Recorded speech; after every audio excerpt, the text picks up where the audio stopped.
RJD के नेता तेजस्वी यादव का एक विवादित बयान आया है और उन्होंने कहा है कि हिंदू या सनातनी धर्म के लोग ही शीर्षस्थ पद पर हैं। मोदी जी खुद कह रहे हैं हिंदू मुसलमान कर रहे हैं, लेकिन एक सवाल है कि क्या सेना में हिंदू मुसलमान करना, सनातनी धर्म की बात करना सही है, जायज़ है? हमारे साथ है रविशंकर प्रसाद। रविशंकर जी, ये जो तेजस्वी यादव कह रहे हैं कि सारे हिंदू हैं, चाहे वो प्रधानमंत्री हों, राष्ट्रपति हों, गवर्नर हों, और तीनों सेना के जो अध्यक्ष हैं वो भी सनातनी हैं, तो ऐसे में आप लोग क्यों ऐसा कर रहे हैं? देखिए, माओवादी सोच अभी तक राहुल गांधी पर ही हावी थी। हमें लगता है कि तेजस्वी यादव के ऊपर भी माओवादी सोच हावी हो गई है। देश के राष्ट्रपति को, सेना के अध्यक्षों को हम चुनाव में विवाद का मुद्दा नहीं बनाते। वो गरिमामय पद है। एपीजे कलाम को राष्ट्रपति किसने बनाया था तेजस्वी जी? कुछ याद है आपको? कुछ इतिहास पढ़ेंगे देश का? अटल बिहारी वाजपेयी ने बनाया था ना। आज हमारी बेटियां मुस्लिम समाज की फाइटर प्लेन उड़ा रही हैं ना, बॉक्सिंग में मेडल जीत रही हैं ना, उन्होंने 3 तलाक का विरोध किया था ना। ये क्या बात करते हैं? लेकिन ये क्यों सनातन विरोधी हैं जिन्होंने राम मंदिर का विरोध किया था? निमंत्रण मिलने के बावजूद अयोध्या नहीं गए, वो या उनके पिताजी या सोनिया जी या राहुल जी या बाग खरगे जी, क्योंकि वोट गड़बड़ा जाएगा। पीएफआई पर कार्रवाई नहीं करेंगे क्योंकि वोट गड़बड़ा जाएगा। ये इनकी सोच है। और चुनाव के समय सेना के ऊपर इस तरह की बात करते हैं, इससे बड़ा शर्मिंदगी भरा गैर जिम्मेदाराना वक्तव्य हो नहीं सकता है। आज उन्होंने पूरे देश की सेना को इंसल्ट किया है, सनातन का अपमान किया है। सेना के भी जो लोग हैं, जो रिटायर्ड लोग हैं, वो लोग भी इसका विरोध कर रहे हैं, कह रहे हैं कि वहाँ पर तो इस तरह की बात होती ही नहीं, ना पॉलिटिक्स की, ना हिंदू मुसलमान की बात होती है। तो आपको लग रहा है कि इसके मोरल पर कुछ असर पड़ेगा? देखिए, भारत की सेना बहुत परिपक्व है, लेकिन मैं तेजस्वी यादव का ज्ञान कुछ ठीक करना चाहता हूं। हवलदार अब्दुल हमीद कौन था जी? उसको परमवीर चक्र मिला। आज अंडमान में उसके नाम पर एक टापू का नामकरण किया है मोदी जी के द्वारा, जो अंग्रेजों के नाम पर होता था।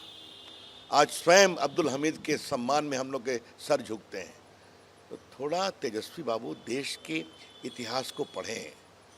क्या ऐसा लग रहा है कि जो मोदी जी कह रहे हैं कि दलितों के, ओबीसी के आरक्षण को काट करके मुसलमान को देने का ये लोग बात कह रहे हैं, इसके काट के तौर पर है क्योंकि आप भी हिंदू मुसलमान कह रहे हैं, मुसलमान को आरक्षण नहीं देंगे, ये भी तो दावा कर रहे हैं। बात समझिए, ओबीसी के अंतर्गत तो मुसलमान के ओबीसी आते हैं, क्लियर, जो उनका आरक्षण मिलता है।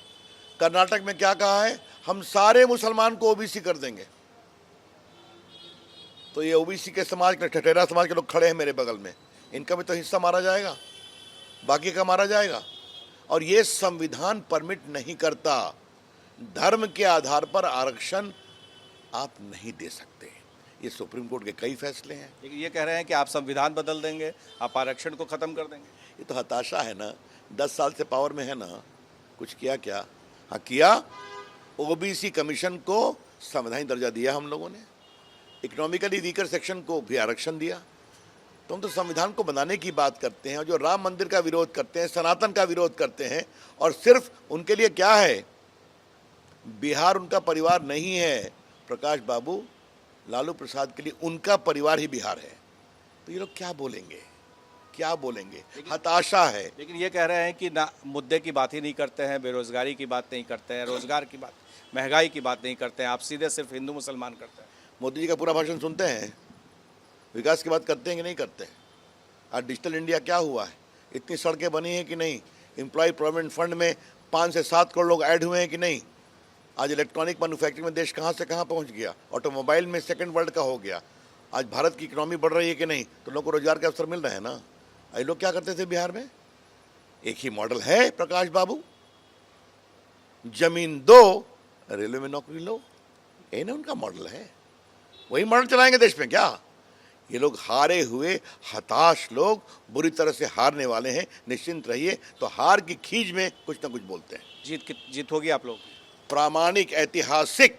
निश्चिंत रहिए, मोदी जी तीसरी बार निर्णायक बहुमत जीतेंगे। 400 पार पक्का? कोई शक है आपको क्या? बिहार में 40 40 के 40। निश्चिंत रहिए। आपने सुना रविशंकर जी को।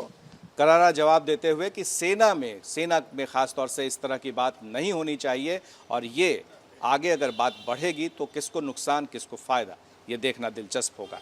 हमारे सहयोगी विशाल के साथ प्रकाश कुमार, एबीपी न्यूज़, पटना।